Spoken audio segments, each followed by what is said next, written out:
We have with us Neha Dixit. Neha, first impressions about the documentary.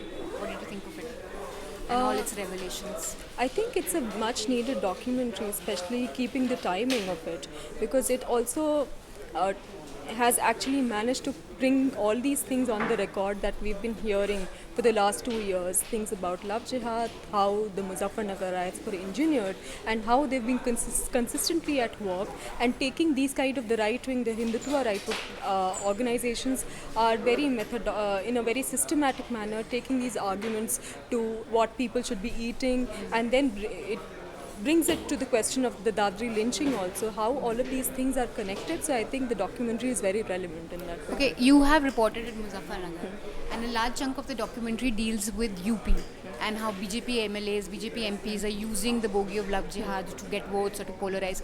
What is the psychology?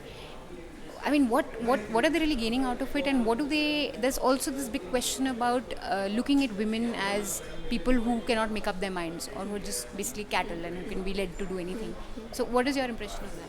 I think, like we saw in the documentary also, there is this very the especially the right wing forces, and I'm saying the Hindutva and also the Islamist forces, believe that women are owned by religious organizations. The patriarchy with patriarchal vessel is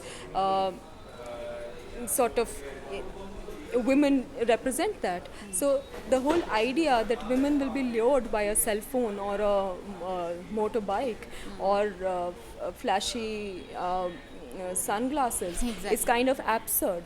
And also there is a deeper sort of communal angle definitely involved, but what is most important is that this kind of assertion of sexuality, the female sexuality, has been happening for the last 10 years now. We've seen honor killings, we've seen Khap Panchayats issuing these diktats, and now this has taken a communal color.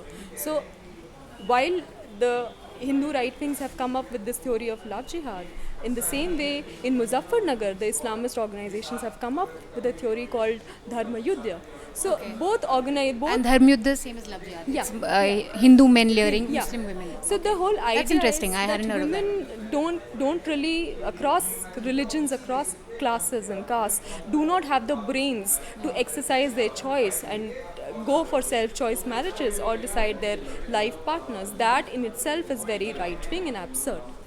So basically, this is the biggest problem for them, is dealing with women's sexuality and their need to assert it.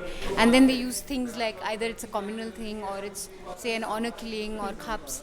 That's just a manifestation of their basic problem with dealing with women's choice. Yeah, in fact, it is also used as an excuse to instigate community members to come and protect their women. What does that mean? So that gives you an opportunity to actually engineer and fight and polarize, and then get political mileage out of it, like we saw in Muzaffarnagar also, which started on the pretext, the panchayat started on the pretext that the slogan was Beti Bachao Bahu Banao, which means save your daughters and get other women from other community as your daughter-in-laws. What does that mean? And then instigating all the young men from the community to actually go and rape and rob and loot women from the other community. So this sort of this idea of exercising control over a woman's body for revenge or to protect them is in itself very problematic.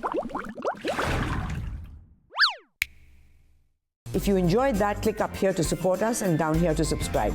Be sure to check out our older episodes and the other stuff we do, like Can You Take It, I Agree, panel discussions, comics and animations, and much, much more.